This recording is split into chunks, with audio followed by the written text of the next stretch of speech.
Pemirsa, pemerintah melalui Kementerian Agama dan Komisi 8 telah bersepakat menetapkan biaya penyelenggaraan ibadah haji atau BPIH 1445 Hijriah atau 2024 sebesar Rp93.410.286 per jamaah. Bismillahirrahmanirrahim. Assalamualaikum. Dalam program Irham Talk yang ditayangkan di televisi Muhammadiyah, Direktur Jenderal Penyelenggaraan Haji dan Umroh atau Dirjen PHU Kementerian Agama Hilman Latif menjelaskan untuk biaya haji 2024 mendatang. Menurutnya, penetapan BPIH 2024 merupakan bagian dari upaya pemerintah untuk meningkatkan layanan penyelenggaraan ibadah haji Indonesia, di mana kenaikan BPIH dari tahun 2023 sebesar Rp90,05 juta menjadi Rp93,4 juta tidak lepas dari pengaruh dari perubahan kurs dolar Amerika Serikat hingga biaya akomodasi dan juga konsumsi. Menurut Hilman Latif, setelah melalui serangkaian rapat pembahasan dan kajian atas usulan awal biaya haji, pihaknya bersama anggota Komisi 8 yang tergabung dalam Panitia Kerja atau Panja akhirnya menyepakati bahwa biaya penyelenggaraan ibadah haji atau BPIH 1445 sebesar Rp93,4 juta. Hilman Latif menjelaskan, dari Rp93,4 juta, calon jemaah haji hanya membayar 60% saja atau Rp56 juta. Jadi kita tahu bahwa biaya haji ya di Indonesia itu ya juga ditentukan dan diatur normanya lah, katakanlah seperti itu, oleh undang-undang gitu. Jadi ada 14 komponen yang harus dibiayai dalam penyelenggaraan haji menurut pasal 44 ya Undang-Undang Nomor 8 tahun 2019. Apa saja itu? Ya dari mulai akomodasinya, transportasi daratnya, transportasi udaranya, konsumsinya, layanan di luar negeri, visanya, layanan di dalam negeri, dan semuanya itu harus dilayani, gitu. Harus disiapkan atau menjadi bagian dari apa yang disebut dengan BPIH, biaya penyelenggaraan ibadah haji. Nah, kami dari Kementerian Agama ya, setelah melakukan evaluasi kajian secara intensif, nah, kemarin mengajukan memang rumusan biaya yang ideal. Kira-kira ideal, nyaman, bagus, seperti ini biayanya. Nah, dan juga kita coba membaca ya kira-kira nih dolar yang akan dipakai kursnya berapa. Karena mayoritas yang biaya yang akan digunakan tuh dibayar di luar negeri, dan itu dalam bentuk dolar atau rial gitu ya, rial Saudi dan dolar kan ekuivalen lah, naik terusnya sama gitu ya. Nah, flat. Nah, karena itu kita juga menjadikan kurs dolar itu salah satu patokan. Alhamdulillah kemarin tanggal 27 ya, itu disepakati antara Menteri Agama Republik Indonesia dengan DPR RI ya, Komisi 8 untuk menetapkan BPIH kita itu Rp93,4 juta gitu ya, untuk seluruh ya layanan bagi jamaah haji. Dan kami melihat bahwa itu adalah biaya yang cukup moderat gitu ya, tidak terlalu mahal, tidak juga terlalu mepet gitu ya untuk layanannya.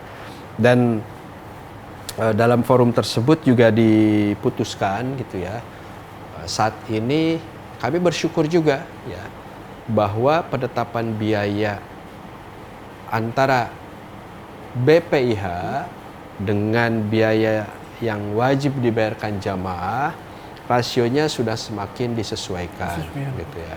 Sekarang rasionya adalah 60% untuk BP-nya ya, yang harus beban jamaahnya 60%, 40%-nya adalah subsidi nilai manfaat. Jadi, nah itu perlu ini Prof, misalkan kemarin sempat ramai kaitan dengan biaya penyelenggaraan haji, dan alhamdulillah sudah diputuskan tanggal 27 November lalu, dan ini penegasan Prof berkaitan dengan 60% berapa nanti akan dibayarkan oleh jamaah dan subsidi dari nilai manfaat itu Prof.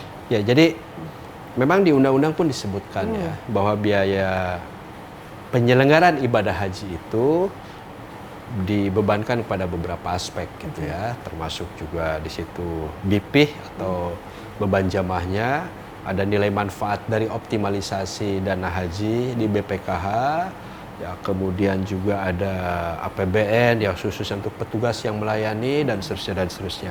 Nah, dari 93,4 juta itu jamaah hanya membayar 60% saja.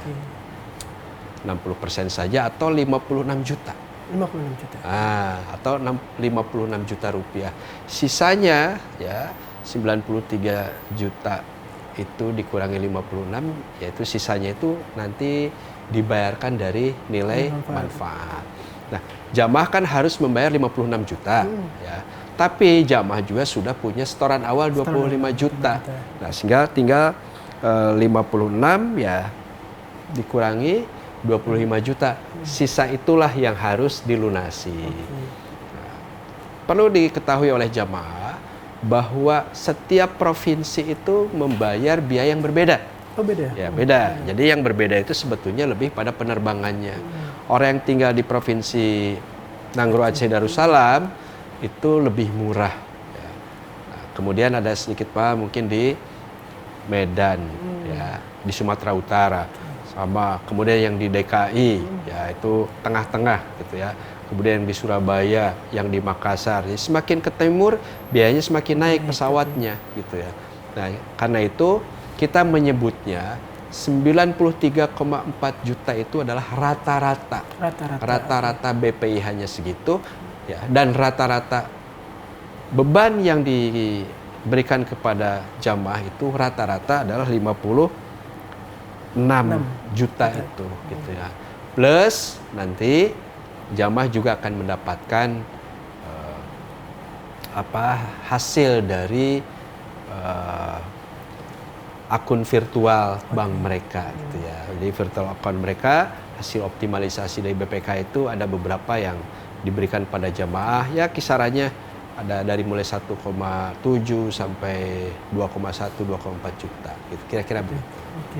Prof, kaitan artinya ini ada peningkatan dari tahun lalu Prof, untuk nilai dari biaya penyelenggara haji. Mungkin ada akomodasi tadi yang akan ditingkatkan mungkin untuk haji 1445 Hijriah. Apakah itu akomodasi konsumsi, pemondokan dan lain sebagainya, Prof? Ya. Jadi layanan itu kan standar ya. Ya, ada harga, ada barang. Ada barang, gitu. betul. Nah, kalau mau biaya atau layanan yang besar, yang bagus sekali, ada biayanya juga tinggi. Nah, itu hanya terjadi di haji khusus. Haji khusus. Ya, karena itu haji khusus bisa 2 kali lipat bayarnya dari jamaah haji reguler. Itu sebetulnya perbedaannya di layanan. Di layanan aja. Gitu. Nah, bagaimana dengan haji reguler? Insya Allah ya, ini juga layanannya standar yang bagus gitu ya. Dan kita coba karena waktunya lagi masih cukup panjang, ya mudah-mudahan kita bisa mendapatkan vendor yang amanah, vendor yang baik, vendor yang transparan, ya, yang akuntabel juga gitu ya. Sehingga kita kerjasama kita lebih nyaman, gitu, lebih nyaman, dan apa yang kita janjikan, apa yang kita coba sediakan buat jamaah itu bisa sesuai harapan. Nah, ini kan seperti itu, gitu ya. Jadi Kemenag itu kan tidak masak sendiri, Mas. Ya. Kemenag itu tidak masak sendiri, tidak punya hotel sendiri, tidak punya bis sendiri. Yang bisa kita lakukan adalah merumuskan standar-standarnya. Kemudian nanti dicari hotelnya yang seperti apa. Contoh misalnya hotelnya luasnya harus sekian, diisi 1 kamar berapa orang, jaraknya jadi haram berapa jauh, gitu ya, maksimal misalnya 4 km gitu ya. Kemudian harus disediakan bis yang tarodudi ya, yang kita nyebutnya bis sholawat ya. Jadi bis yang shuttle bus gitu ya, yang bolak-balik terus. Jadi jamaah keluar hotel, tunggu pinggir jalan, naik bus ke hotel dan seterusnya ke Masjidil Haram. Jadi itu kita tetapkan standar-standarnya. Gitu. Insya Allah ya mudah-mudahan diberikan kelancaran. Biaya haji tahun 1445 Hijriah, hasil raker dengan Komisi 8 DPR RI 27 November 2024. Tim TVMU memberitakan.